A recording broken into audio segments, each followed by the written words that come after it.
We return to the killing of a Saudi journalist in Istanbul. As we reported, Turkey's President Erdogan called for those responsible for the murder to be put on trial in his country. And the U.S. has increased its pressure on Saudi Arabia. Nick Schifrin is back. President Trump and Secretary of State Mike Pompeo both expressed displeasure with Saudi Arabia. That came after Turkey's president said Saudi Arabia premeditated Khashoggi's death. To talk about all that, we turn to Eric Edelman. He was U.S. ambassador to Turkey during the George W. Bush administration. He's also held senior posts at the Defense Department and on the White House staff. And Henri Barkey, who served in the State Department's Policy Planning Office during the Clinton administration. He's now a professor of international relations at Lehigh University. After the attempted coup in Turkey in 2016, there were a number of false reports in Turkish newspapers that he was one of the coup plotters. And welcome to you both. Ambassador Edelman, let me start with you. President Trump called this a cover-up today. Secretary of State Mike Pompeo talked about visa revocations and also plans for sanctions. Is the response from the U.S. today appropriate given the nature of the crime and the seriousness of this crisis? Well, Nick, I think it is appropriate. I think the administration at the outset was trying to put the best possible face on this because of the importance it attaches to the U.S. Saudi relationship. But I think they recognize now that there's a head of steam building up on the Hill. There are a lot of people who have supported the Kingdom of Saudi Arabia and its relationship with the United States in the past, like Lindsey Graham, who are quite concerned about this. And I think the administration is trying to get ahead of what will undoubtedly be an important push for sanctions. I'm not sure they're going to actually be able to get ahead of that because, as your piece noted, this is a major crisis in the U.S. Saudi relationship, certainly the biggest one since 9/11. If evidence is found that actually links Mohammed bin Salman directly to the killing of Jamal Khashoggi, this will become an existential crisis for this relationship. Henri Barkey, a lot of this has been pushed by Turkish President Erdogan and anonymous leaks by Turkish officials. We saw Turkish President Erdogan's speech today.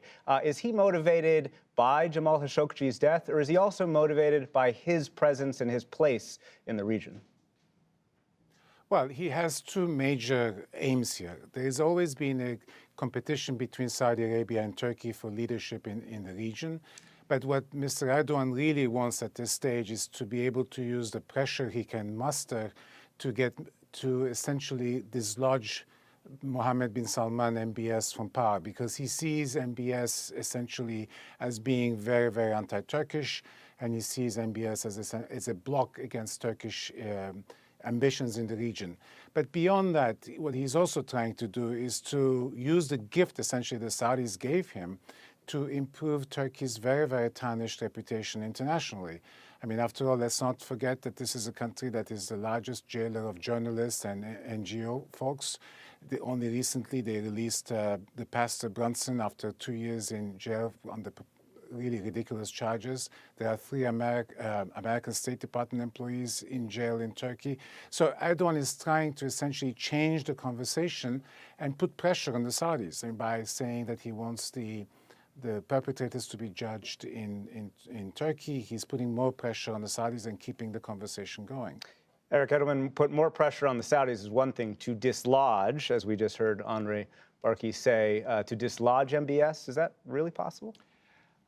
It's hard to tell because what goes on inside the House of Saud is very opaque, I think, to outsiders. There certainly have been historical examples in the past of not just crown princes, but kings being replaced. So that's not unprecedented. What is unprecedented has been the accumulation of power that Mohammed bin Salman has had in his hands over the last year and a half. Whether that means he's made a lot of enemies who now may find this an opportune time to act, or whether he still has overwhelming control. I think what you saw today, as your piece showed, was efforts to at least put on a face of unity. Whether that will continue to be the case, I think, is anybody's guess at this point.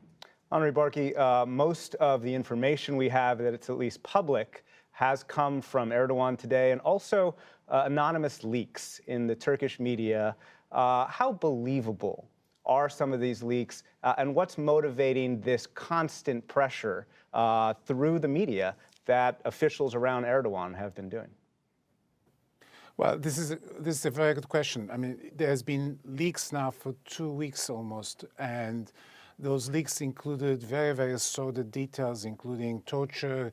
There was suggestion that they had video and audio, and yet Mr. Erdogan did not mention these things today in his speech. And so far, the Turks have not produced any of this evidence. I suspect there is no such audio, or certainly not video. It's not that easy to bug an embassy. I mean, Ambassador Edelman will tell you, well, probably from his own experience, that they do sweep embassies fairly often.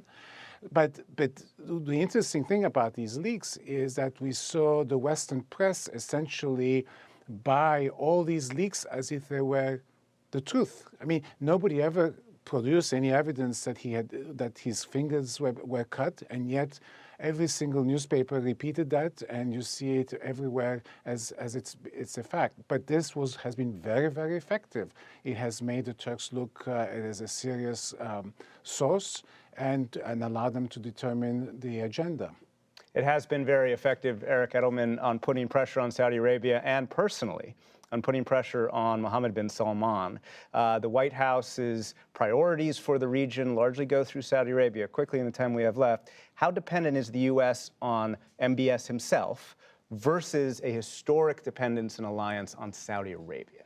Well, I think, Nick, you put your finger on what I think is the biggest problem we face right now, which is we have big interests in Saudi Arabia, have had for a long time. Their energy interests, their geopolitical interests. It's impossible to have a containment strategy, for instance, with Iran without Saudi Arabia playing some role in it. But although the administration has elevated the relationship with Saudi Arabia since it came in, it has made it a relationship between families, between Jared Kushner and Mohammed bin Salman, between the Al Saud and the Trump families. We need to have a relationship that is institutionalized and based on the state institutions. And I think what you're seeing with the role Secretary Pompeo is playing, that Gina Haspel is playing in her trip to Turkey, CIA director, is to try now and get this back into an institutional relationship rather than a family-to-family relationship. Ambassador Eric Edelman, Professor Henri Barkey, thank you very much. Thank you.